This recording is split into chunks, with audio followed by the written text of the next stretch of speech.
Lorsque vous vendez votre maison, devrez-vous inclure les appareils électroménagers dans la vente? Non. Je vois trop souvent le frigo, la cuisinière, la laveuse, sécheuse inclus dans la vente de la maison. Si un courtier ne vous mentionne pas ce que je vais partager avec vous, attention, trouvez-vous un autre courtier. Un bon courtier comme moi, Alex Patché.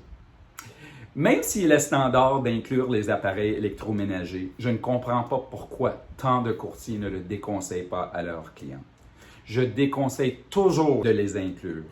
Pourquoi? 3 raisons. Numéro 1, ils n'ajoutent aucune valeur à votre propriété. La seule chose qu'ils ajoutent est une responsabilité. Les acheteurs achètent une maison, pas des appareils électroménagers. En fait, l'acheteur peut s'en servir contre vous en disant qu'il ne veut pas les appareils et qu'il s'attend donc à une réduction de prix pour la maison. Numéro 2, les appareils doivent être fonctionnels le jour où les acheteurs emménagent. S'ils tombent en panne avant que l'acheteur n'emménage, vous devez les remplacer à vos frais. Numéro 3, plus important encore, vous pouvez utiliser les appareils électroménagers comme une stratégie de négociation. Lorsque vous faites des allers-retours pour arriver à un prix de vente acceptable, vous pouvez les utiliser comme tactique de négociation, en particulier après l'inspection. Lorsque l'acheteur demande souvent une remise pour les petits défauts qui ont pu être découverts pendant l'inspection.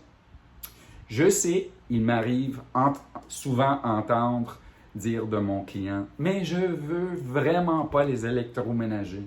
Je leur dis, après la finalisation de toutes les négociations, offrez-les à l'acheteur pour quelques centaines de dollars, mais séparément de la vente de la maison.